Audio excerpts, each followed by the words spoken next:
Ahí está. Bien, vuelvo a repetir entonces. Cuando un ácido es fuerte o una base es fuerte, como el ácido clorhídrico o el hidróxido de sodio, su disociación es total. Es decir, no se vuelven a asociar. No vuelven otra vez a conformar el ácido o la base que los generó. ¿De acuerdo? En el caso de los ácidos o bases débiles, que son los que están abajo, la disociación es parcial. ¿Qué implica que sea parcial? Que cuando recién coloco estas sustancias en agua, se van a separar. Por ejemplo, el ácido acético, que es el que tienen en primera instancia, es más ácido que el agua. El agua va a actuar ahora como base. De ahí que el ácido acético disocia ese hidrógeno, el que tienen pegado al oxígeno. Fíjense que el ácido acético tienen varios oxígenos. Tienen 3 pegados al carbono, pero tienen uno solo unido al oxígeno. Después cuando veamos orgánica, vamos a ver cómo es la fórmula espacial, y ahí van a entender por qué ese hidrógeno se puede separar de la molécula. Pero recuerden que este ácido es un ácido débil, es el vinagre. Ahora, ese hidrógeno cuando se separa, protona al agua, que al actuar como base, forma el hidrógeno. ¿Sí?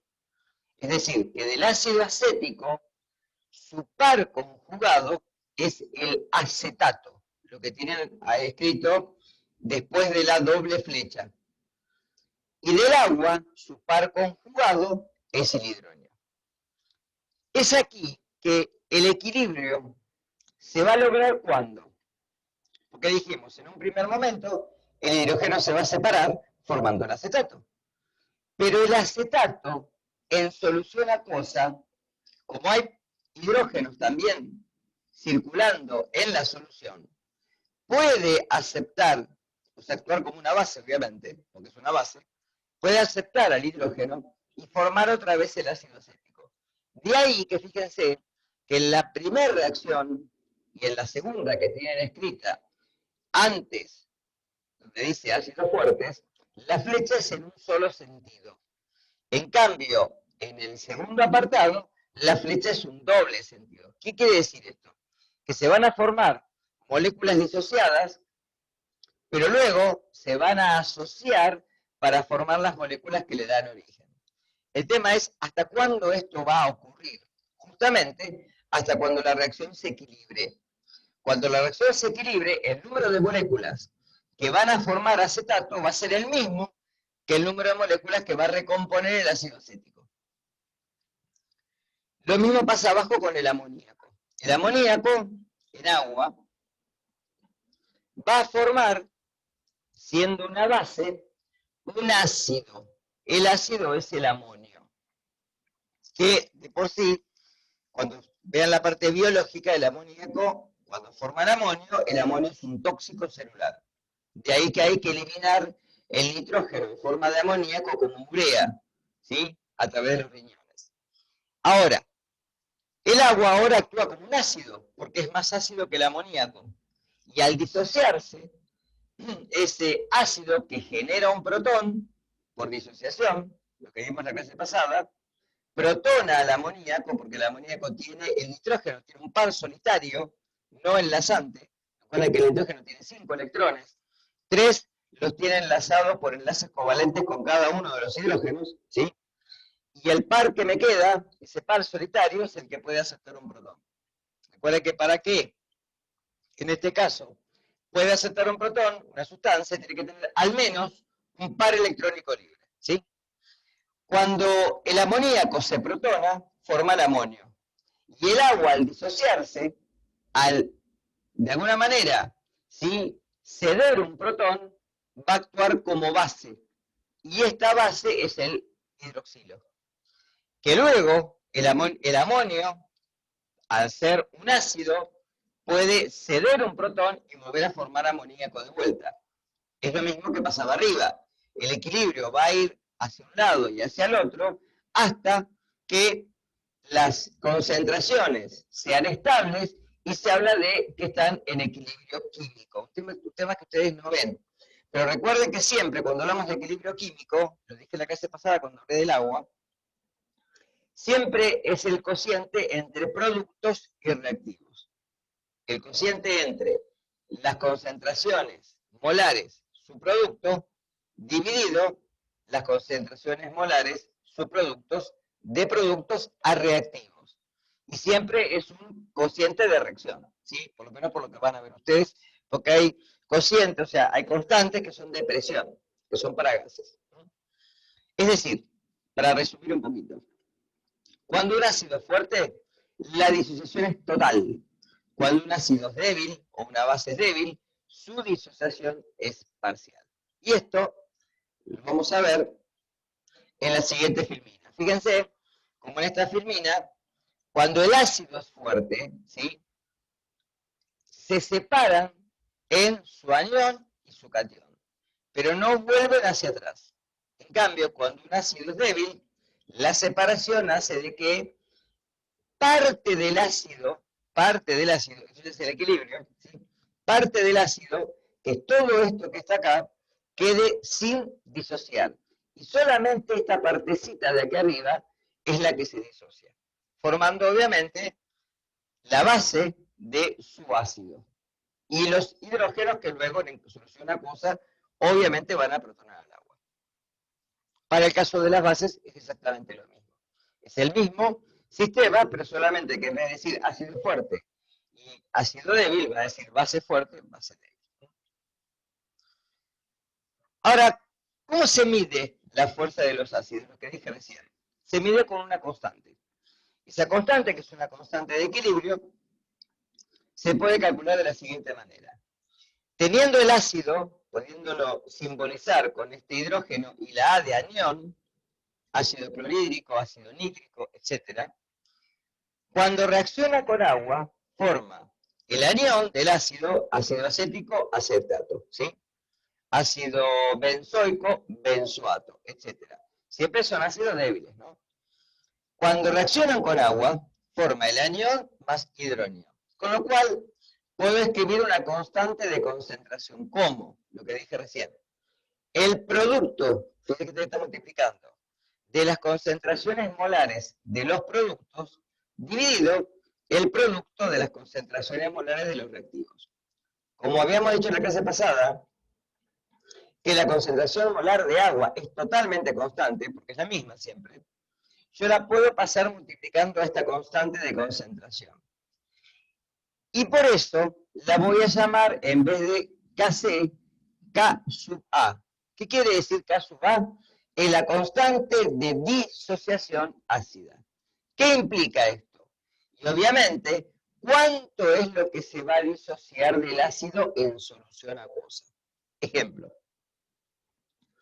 Cuando tenemos que K sub A tiene un valor, si K sub A es mucho mayor a 1, que por eso no la vamos a tener en cuenta y le vamos a poner 1 en el programita que yo les generé de macro soluciones, que ahora ya lo pueden usar para eso, ¿sí? El ácido es fuerte y está totalmente disociado. Cuando K sub A es menor a 1, el ácido es débil y por ende está parcialmente disociado. El tema es cuánto está parcialmente disociado. Ejemplo, supongamos que tenemos el ácido acético.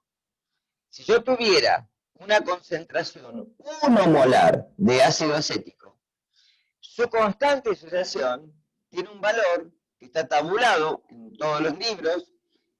Ojo, estos valores son siempre a una temperatura determinada. Por ejemplo, en condiciones estándar, 25 grados centígrados, ¿sí? Si cambia la temperatura, cambia el valor de la constante, recuerden siempre eso. Este valor es de 1,8 por 10 a la menos 5, o sea, 0,00000018.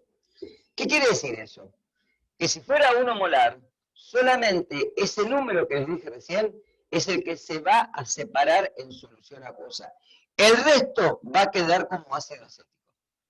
De ahí que el pH de un ácido débil sea siempre mayor, a igual concentración, que el pH de un ácido fuerte. Es decir, una solución, por ejemplo, 0,1 molar de ácido clorhídrico tiene un valor de ¿cuánto? Menos el logaritmo de 0,1, busquen calculadora, por favor. ¿Cuánto es? Si digo ácido clorhídrico, por ejemplo, o nítrico, cualquiera, y digo, si el ácido tiene una concentración 0,1 molar, ¿cuál sería el pH? A ver, ¿cuánto es menos el logaritmo de 0,1? Alguien que me lo ponga en el chat. Me pasé. Ahí está.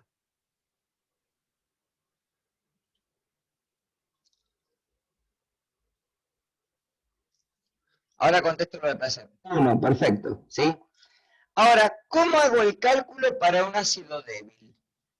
Acá hay que hacer un poquito de juego matemático, ¿sí? Pero le voy a dar el resultado directamente y ahora después lo explico. Si tengo un ácido débil, tengo que tomar en cuenta este constante. Y el cálculo, que es el que va a aparecer en la macro esa que ustedes tienen ahí de soluciones, si ponen estos números les va a dar ese valor. Directamente es 0,1 por 1,8 exponencial a la menos 5, y a esto le tengo que sacar la raíz, ¿sí? Menos el logaritmo de lo anterior es 2.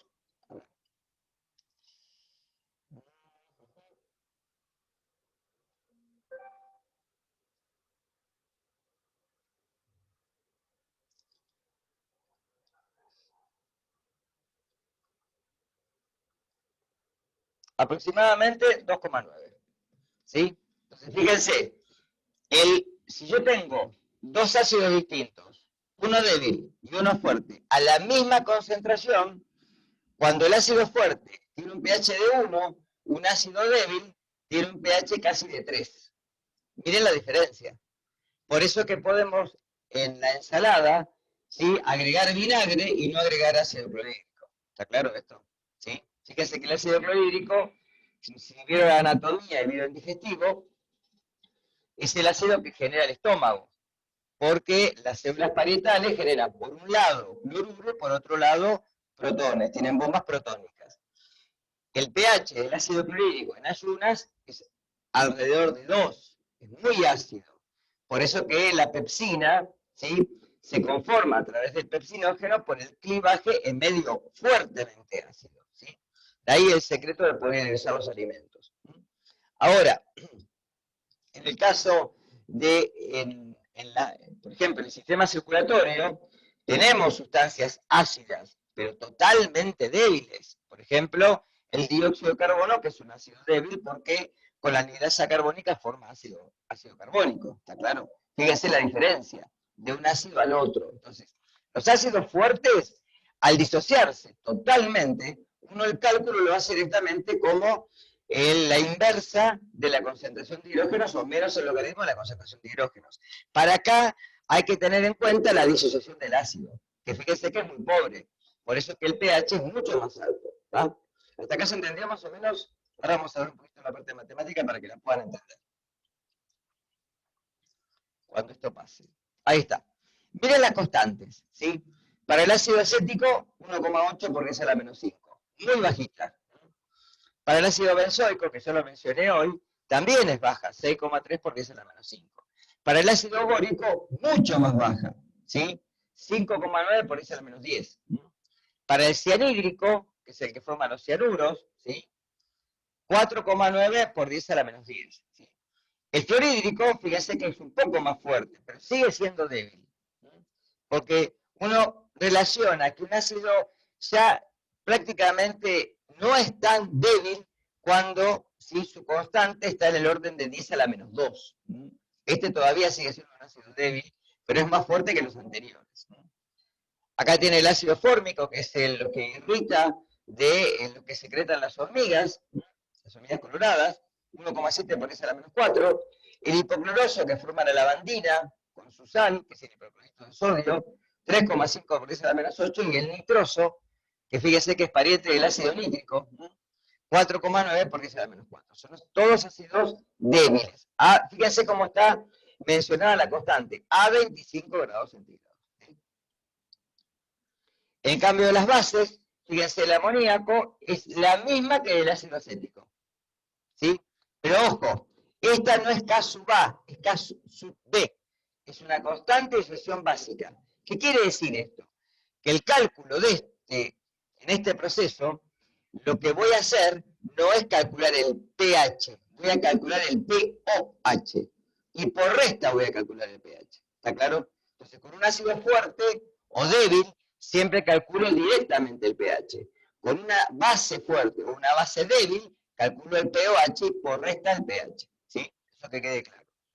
La etilamina, ¿sí?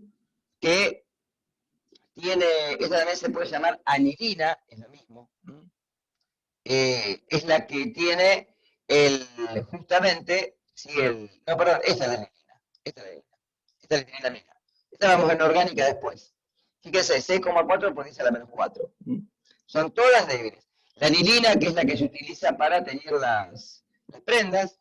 La hidracina, que es una diamina, y la piridina, fíjense, que son todas conformadas por nitrógeno, que justamente es el elemento que puede captar, ¿sí?, los hidrógenos ácidos. De ahí que actúan como bases de Brewster-Crowley.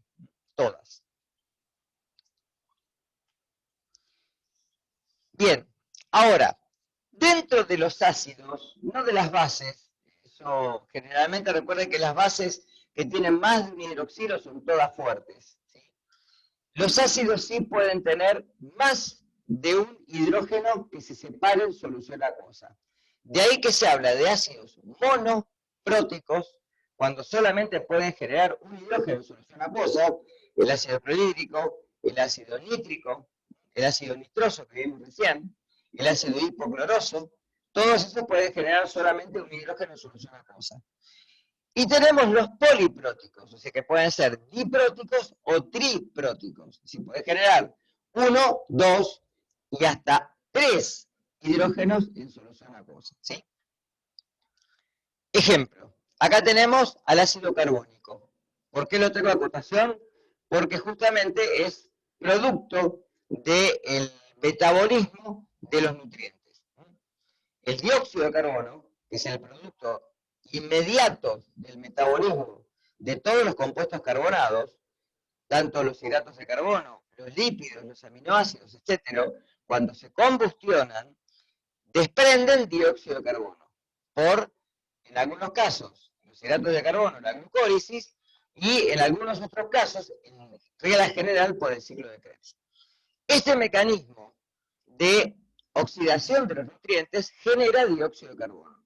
Pero el dióxido de carbono, que es un ácido débil,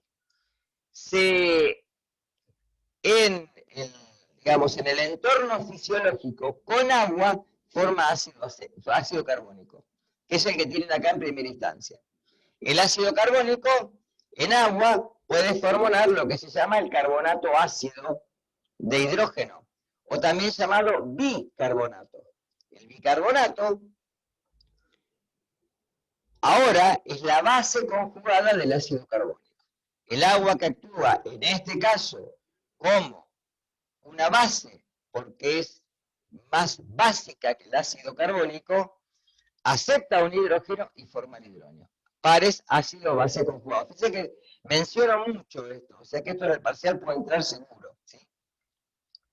Ahora, en el caso de que el bicarbonato le haya quedado un hidrógeno, no en nuestro caso fisiológico, pero en química sí lo podemos hacer como una reacción, puede desprender ese segundo hidrógeno, protonar al agua, porque sigue siendo más ácido que el agua, y ahora formar el carbonato. Fíjese que este es bicarbonato, o carbonato ácido de hidrógeno, o carbonato a secas, que es justamente el que no tiene hidrógeno ya. Con lo cual, voy a tener una constante, pues yo tengo doble flecha, de disociación para la primera reacción y una constante de disociación para la segunda reacción.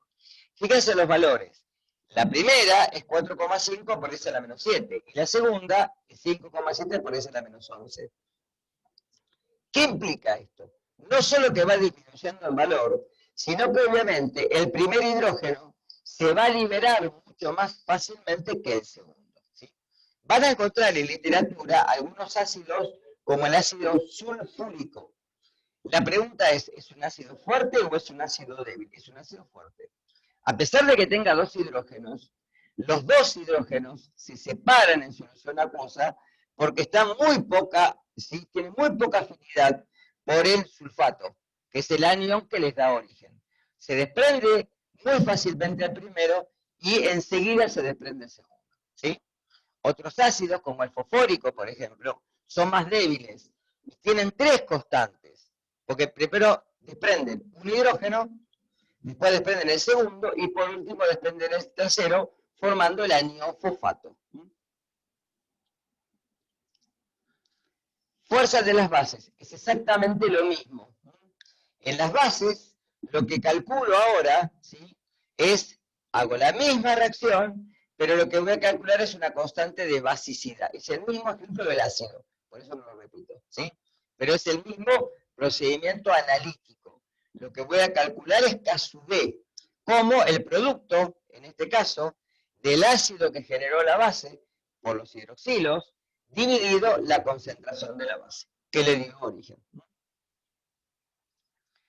Ahora, en el caso de la relación que hay, ¿sí?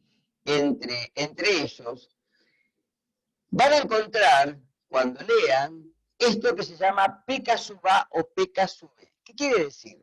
Recuerden que P en matemática lo estamos usando como menos el logaritmo, o el logaritmo de la inversa. Y muchas veces para los cálculos, en vez de poner estos números como 1,8 por 10 a la menos 5, etcétera, ponemos menos el logaritmo de ese valor. A ver, ustedes en la calculadora, escriban menos logaritmo de 1,8 por 10 a la menos 5. ¿Qué valor les da? A ver. Yo lo miro acá en el chat.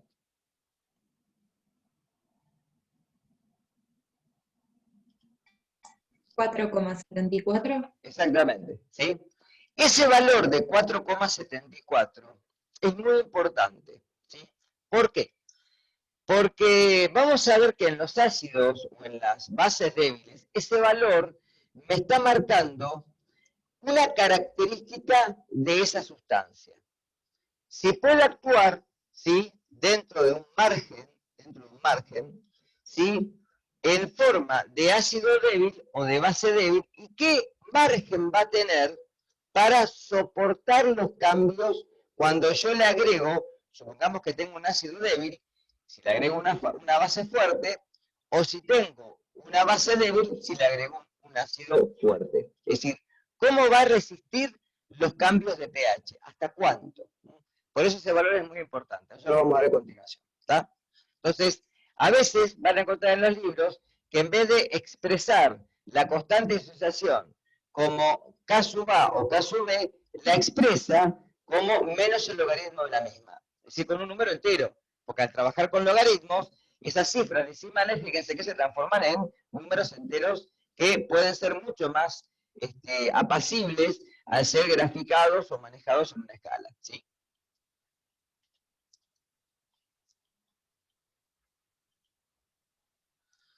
Por ejemplo, supongamos que me pidan, esto es para que lo tengan en cuenta, ¿sí? Determinar el pH y el pOH de una solución 0,2 molar de amoníaco, ¿sí? Sabiendo que la constante es de 1,8 por 10 a la menos 5. Y acá tenemos que entender lo siguiente. Cuando yo agrego el amoníaco en solución acuosa, ¿sí? La concentración inicial es la que me dice el problema. Por ejemplo, 0,2 molar, que es este dato que está acá arriba, ¿sí? La pregunta es, cuando recién lo agregué, ¿qué cantidad de amonio y qué cantidad de hidroxilos tengo? Nada, porque cuando recién lo agregué, se va a comenzar a disociar. Con lo cual, estas concentraciones son cero. Ahora, cuando llega al equilibrio, una parte de la base se va a disociar. Como no sé cuánto es, en matemática, recuerden que cuando tenemos una incógnita, le ponemos una letra. Puede ser cualquiera. Acá yo le puse una X, ¿sí? Quiere decir que de esta cantidad se va a disociar una X cantidad. Y como se disocia, se la tengo que restar. Pero esto va a hacer que se formen X cantidades, tanto de amonio como de hidroxilos. ¿Sí? Escribo la constante, K sub B. ¿Cómo? el producto de la concentración de los productos, en este caso el amonio y el hidroxilo, sobre el producto de la concentración de los reactivos, que como el agua es constante, ya figura dentro del caso B. Con lo cual, esto sería, fíjense, X, esto es X, y esto es 0,2 menos X. Es decir, reemplazo este término que está acá por los valores que puse acá arriba, en la tablita. ¿Cómo despejo esto? Para despejar esto, ¿qué les quedaría? ¿Qué les parece? Si despejan de acá este valor, es decir, el 0,2 menos X tendría que pasar multiplicando, ¿no? Y me quedaría una ecuación cuadrática. La pregunta es, ¿la tengo que resolver siempre? No. ¿Por qué? Porque cuando la constante es muy baja, esta X de acá abajo se puede despreciar. Porque si ustedes hacen 0,2 menos 1,8 por ese lado menos 5, o algo similar, va a ser prácticamente 0,2. ¿Sí? Con lo cual, si la desprecio, este 0,2 pasa multiplicando, el x cuadrado pasa el cuadrado como raíz, y es el cálculo que yo hice recién. Es decir, hagan en la calculadora este cálculo, por favor. Hagan 1,8 exponencial a la menos 5 y multiplíquenlo por 0,2. Y a ese valor sacan en la raíz. ¿Cuánto les da? A ver cuánto les da en forma matemática.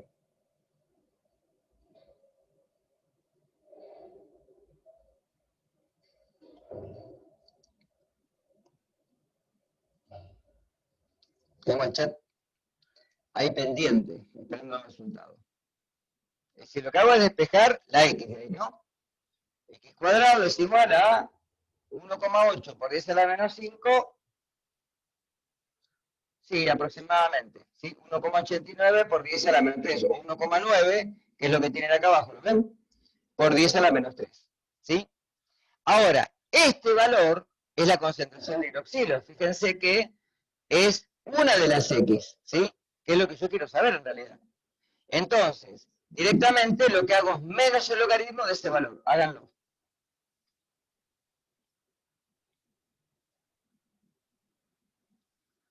Así ven que les da este resultado.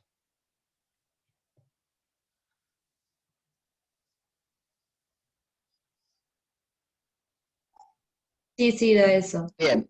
Y ahora esto es pOH, ¿sí? De acuerdo, lo que hicieron recién es pOH. Para calcular el pH hacen 14 menos pOH y esto le da 11,28. Y está bien, es una base. Tiene que darme un pH superior a 7. ¿Está? ¿Qué pasa si hacen menos logaritmo de 0,2? A ver. Es decir, si fuera una base fuerte. Hagan menos logaritmo de 0,2. ¿Cuánto les da?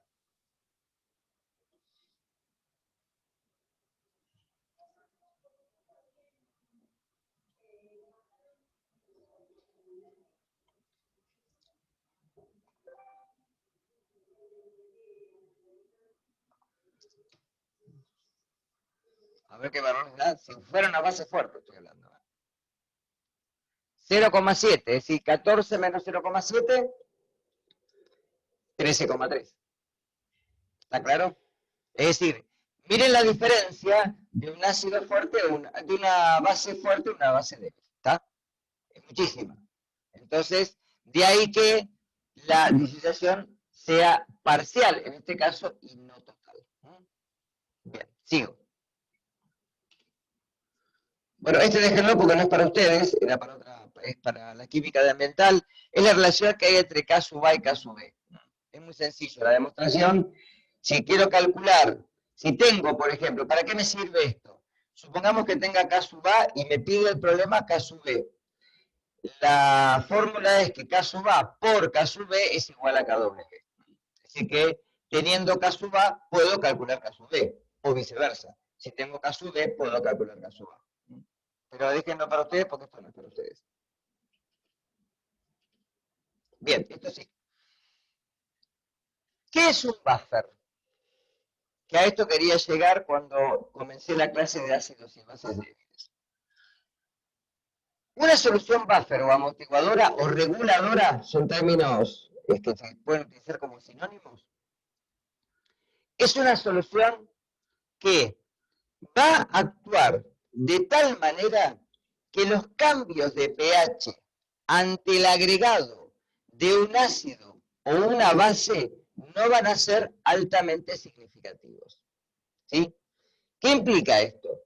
Supongamos que tengo un ácido débil. Si tengo un ácido débil y le agrego una base fuerte, va a formarse una solución buffer. Lo mismo que si tengo un ácido débil y le agrego la sal de ese ácido. Se va a conformar un buffer. Ahora, si ya tengo un buffer formado, ¿sí? Por ejemplo, un buffer sería el ácido acético más acetato de sodio, que viene sólido. Ese buffer, cuando yo le agrego una base fuerte, hidróxido de sodio, va a cambiar su pH en una forma que no va a ser significativa y va a ser distinta, obviamente, a si hubiera agregado directamente la base en ausencia del buffer. ¿Y por qué es importante esto? Porque tenemos en nuestro organismo muchos buffers que son tanto intra como extracelulares. Ejemplo, la hemoglobina es un buffer intracelular. Las proteínas son buffers tanto intra como extracelulares, ¿sí? Para que vean la diferencia. Y por ejemplo, el ácido carbónico y su par conjugado, el bicarbonato, actúan como un buffer exclusivamente extracelular. Hay otros, como los fosfatos, el amoníaco, que también actúan como buffers, ¿sí? Extracelulares.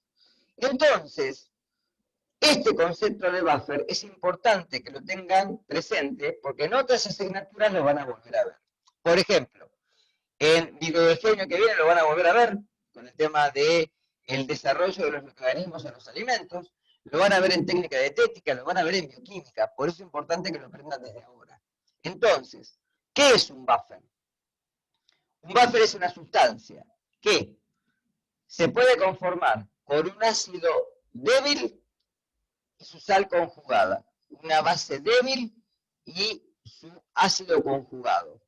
Y también hay buffers que se pueden armar en conjunto, una base débil y un ácido débil, por ejemplo. ¿Sí? No lo vamos a ver nosotros.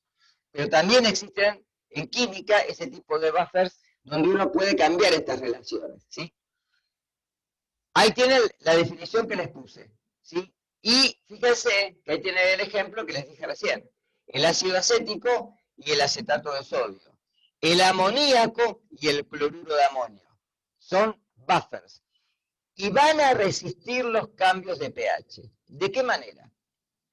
Supongamos que tengo el buffer de primer tipo. El ácido acético y el acetato de sodio. Si yo agrego, y tengo estas dos en solución acuosa, si agrego, por ejemplo, una base, hidróxido de sodio, ¿cuál de los dos va a reaccionar? ¿El ácido acético o el acetato de sodio? En forma química, ¿cuál de los dos va a reaccionar? Yo tengo estos dos en la solución y agrego hidróxido de sodio. ¿Cuál de los dos reacciona con cuál? O sea, con la base que le agregué. ¿Qué les parece? Pónganlo acá, a ver.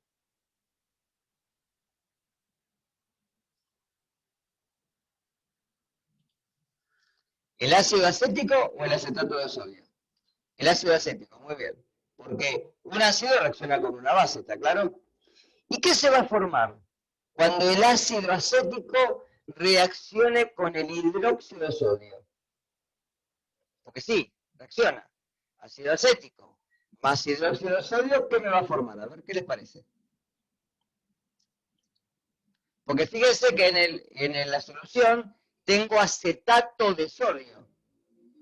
Es decir, que el ácido acético va a disminuir su concentración y se va a formar más acetato de sodio.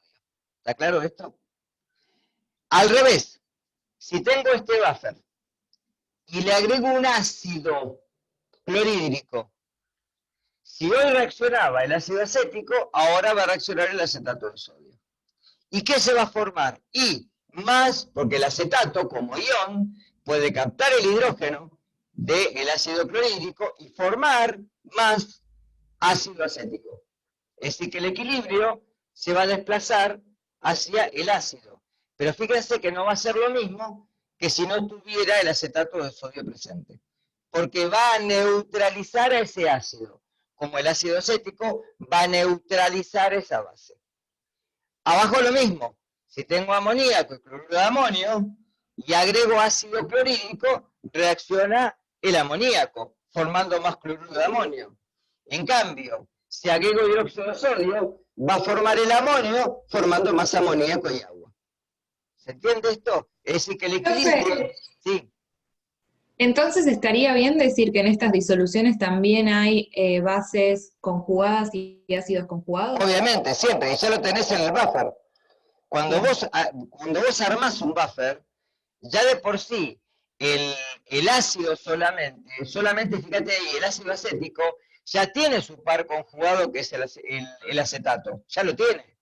Pero yo además le agrego acetato de sodio para que tener no una pequeña concentración, sino una mayor concentración. Es más, ahora vamos a llegar al punto que si las concentraciones molares que yo conformo en solución son iguales, el pH va a ser igual a pK sub A. Por eso se los mencioné en el apartado anterior, ¿sí?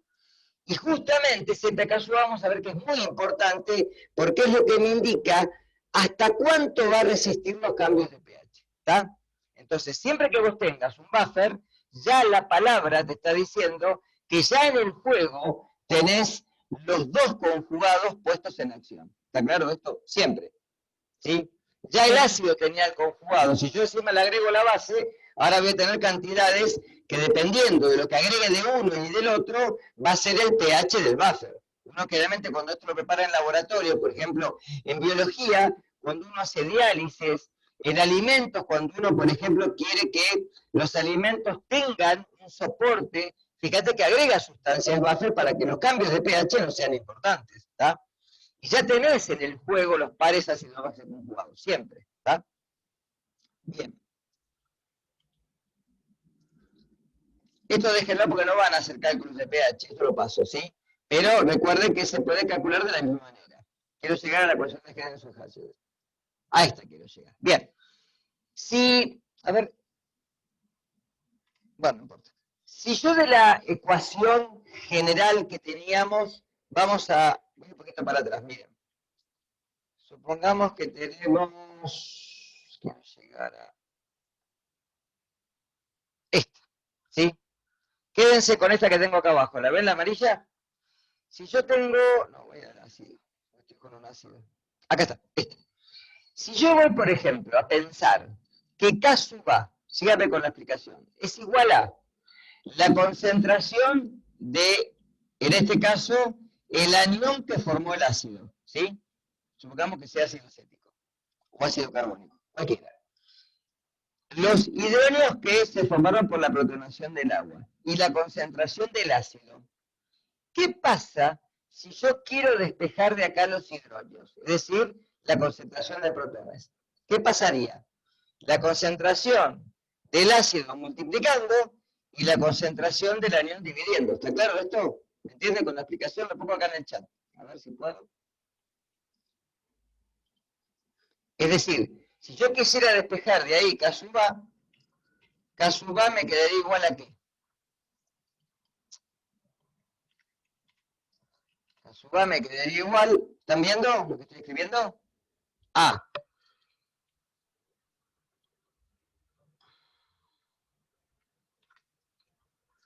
Esto sería, lo escribo así, pero recuerden que va en superíndice, ¿no? Sería la concentración de protones, esto es igual a la concentración de protones, que es lo que estaba escrito ahí, por la concentración, en este caso, del anión. Y todo esto está dividido por la concentración molar del ácido, ¿sí?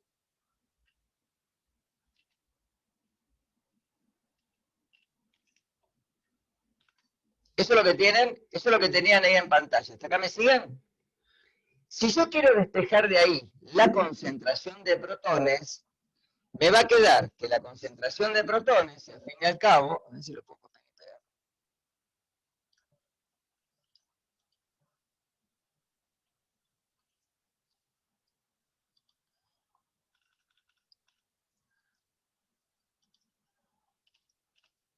va a ser igual a K sub A por la concentración del ácido, en este caso el hidronio, sobre la concentración del anión. ¿Sí? Es decir, me va a quedar esto. ¿De acuerdo? Si yo a esto que está ahí en pantalla le escribo, ¿sí?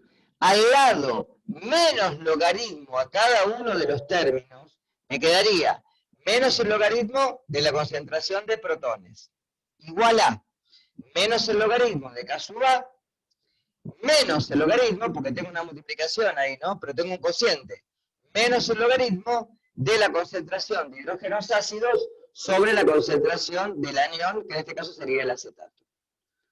Ahora, menos el logaritmo de la concentración de protones, ¿qué es? Por lo que vimos. ¿A qué llamamos menos logaritmo de la concentración de protones? Por lo que vimos hasta ahora. Estoy pasando a si llego acá.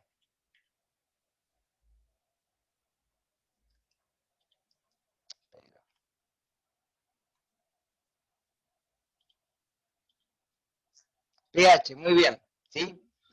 Menos el logaritmo de K sub A, que dijimos que era pK sub A, ¿de acuerdo? Y en vez de poner menos, miren acá, si yo invierto, porque recién teníamos el ácido, ¿sí? Acá no es anión, ¿eh? Esto está mal.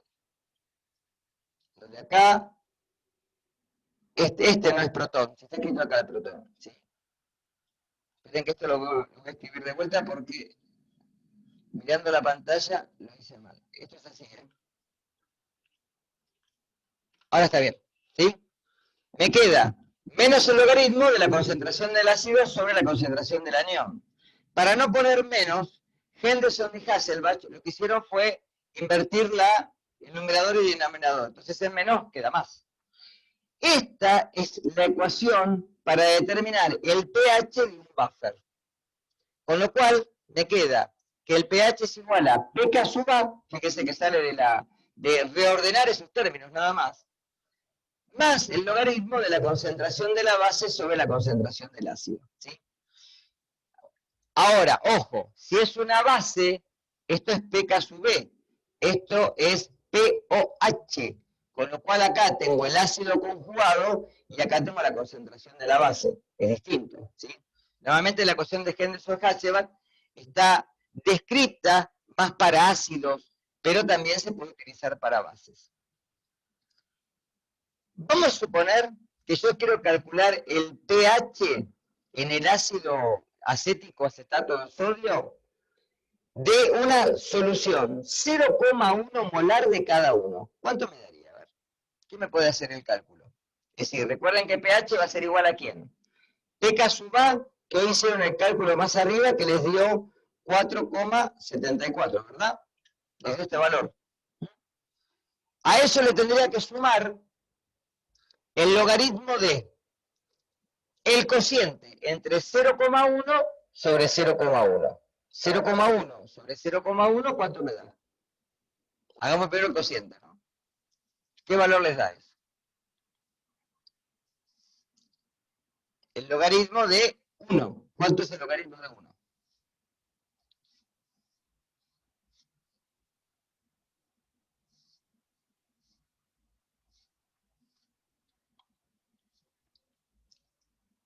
A ver qué me pone en el chat.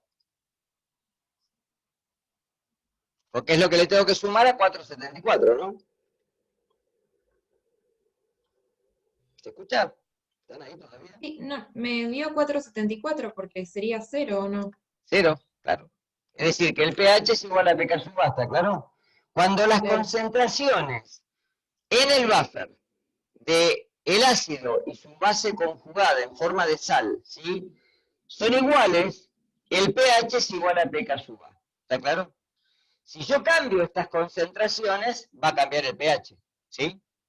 ¿Preguntas? Escucho. Las que quieran. Fíjense que, por ejemplo, ¿qué ocurriría en un buffer? Ahora razonemos un poquito. Si yo, como dijimos hoy, agrego una base fuerte. ¿Quién reacciona?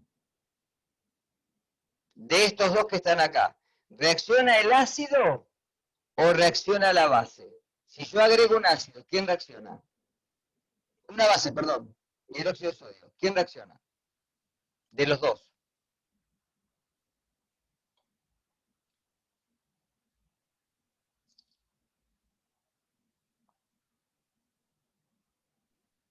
Vamos, chicos, se lo dijeron hoy.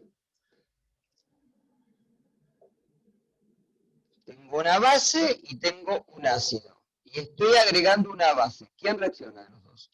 ¿El ácido o la base?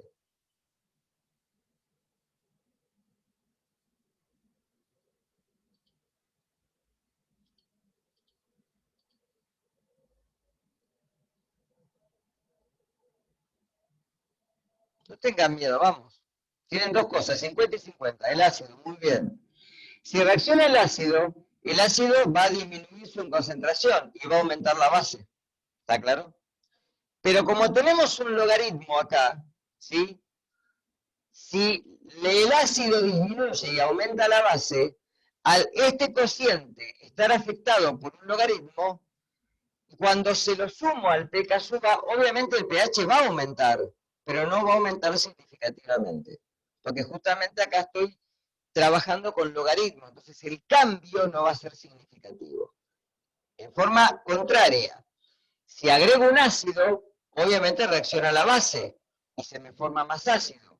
Con lo cual, si esto aumenta, el pH va a disminuir. Entonces, como regla general, si ante el agregado de una sustancia aumenta uno de los dos, me tengo que fijar cuál aumenta. Si aumenta el numerador, el pH aumenta.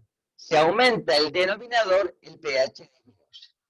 Y la pregunta que siempre se hacen todos es, ¿y hasta cuándo un buffer es eficiente?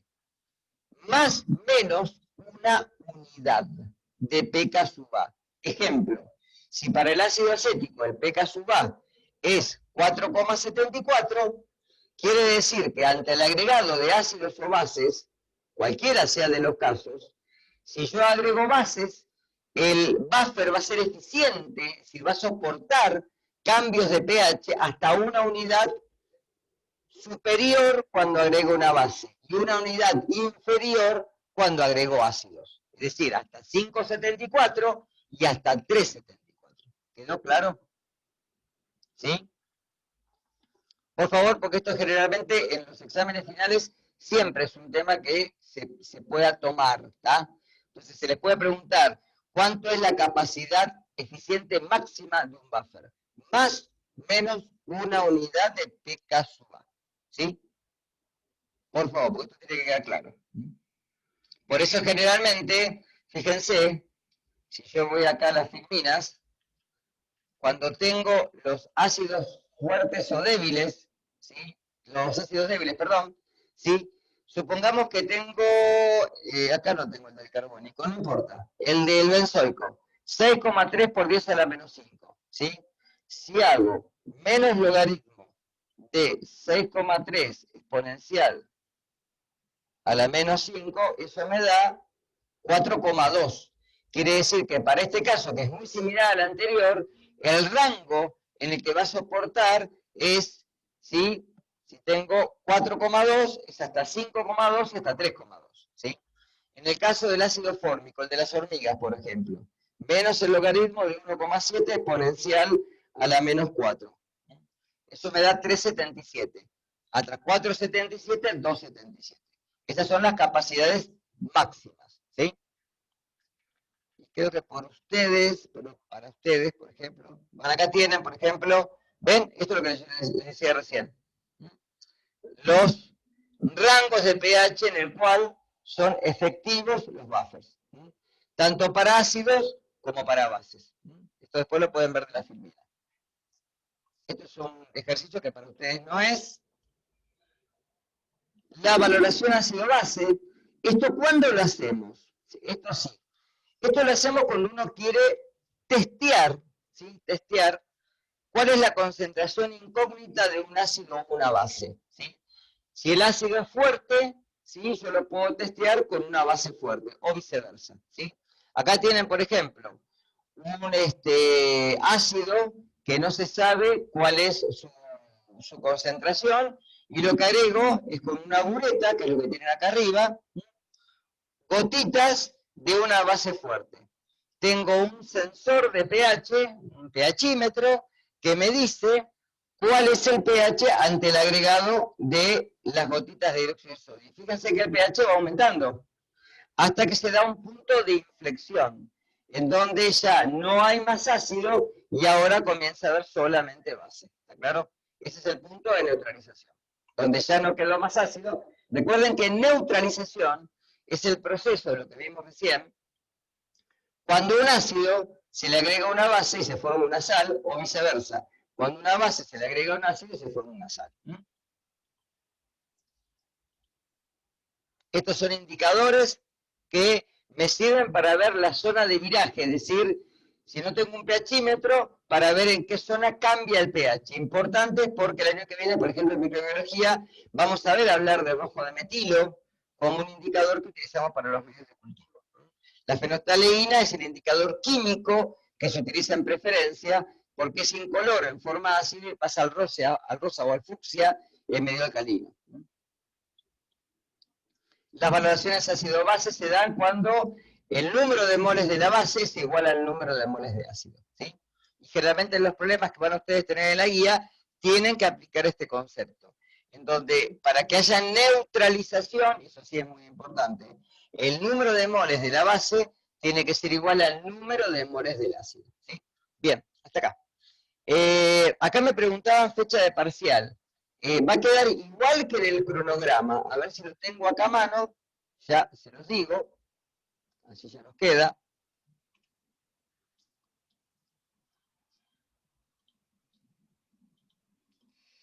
Eso estaba en el principio de la asignatura.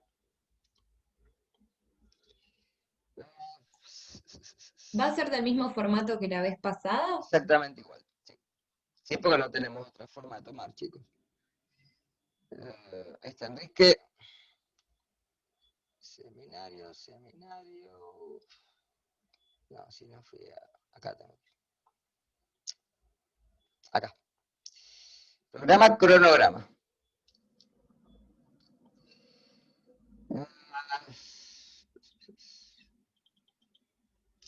Primer parcial, segundo parcial, sí, 7 del 9. Está puesto en la semana, que sería agosto, es decir, tienen toda la semana que viene para repasar, está claro, las clases prácticas, y la próxima semana sería el parcial. Recuerden que lo vamos a evaluar lunes y martes, ¿sí? Igual que el parcial pasado, en los mismos horarios y todo. Para el mismo formato de comisiones y todo. Igual, exactamente igual. Sí, va a ser igual que el anterior. Recuerden que igualmente vamos a tratar de ver de ponerles un rango por los valores digamos, de soluciones o lo que puedan calcular para que automáticamente nos corrija el ejercicio y no tengamos que estar después corrigiendo de forma manual. Pero sí, va a ser igual. Calculen que esto viene desde soluciones, es decir, tenemos soluciones, propiedades coligativas y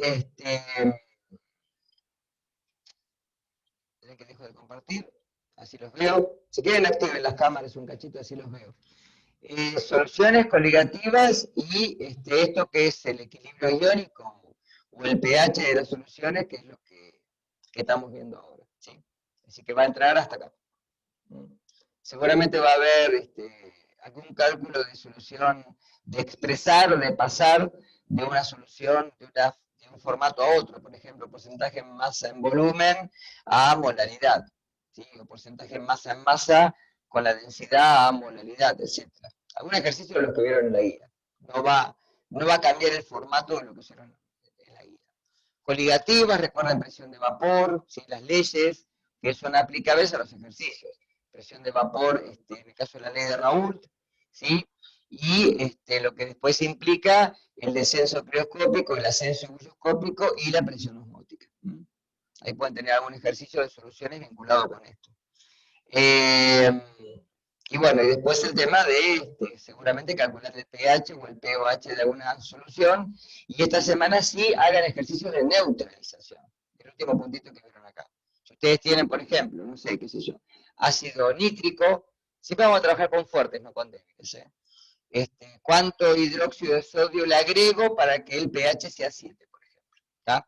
O cuánto le agrego para que el pH sea 8,5. Que acá tengo que tener en cuenta que tiene que haber un exceso de base. Ojo con esto. ¿No? Y siempre recuerden que los volúmenes, en el caso de mezcla, van a ser aditivos. Si yo tengo 200 mililitros de una solución y 200 de la otra, en el remanente el pH va a ser los moles de lo que quedaron dividido el volumen total. Después debería dejar algún ejercicio en la semana en PowerPoint, como los que dejo a veces, con el audio de fondo o un videito de algún ejercicio de neutralización. Además de lo que pueden hacer en la guía y lo que van a tener en la práctica. ¿Sí? Bien, si no hay consultas, nos veremos la semana que viene, el viernes. En teoría no voy a seguir con teoría la semana que viene, o sea que en la teoría también va a haber repaso. ¿Sí? Así que vayan buscando ejercicios que les hayan quedado dudas, cualquier cosa. ¿Sí? Y lo pueden preguntar tanto en la práctica como en la teoría, en cualquiera de las dos. Y la otra semana, sí, después del parcial, ya les voy a dejar una clase grabada para que puedan empezar la guía. Vamos a empezar con termodinámica, ¿no? Para que ya puedan empezar con ejercicios, además de tener la teoría, ¿no? Así no pierden la clase. Bien. Si no hay dudas, nos vemos la semana que viene. Tengan buen fin de semana y estudien, ¿sí? Que ya nos Chao, profe, gracias. Chao, hasta luego. Buen fin de.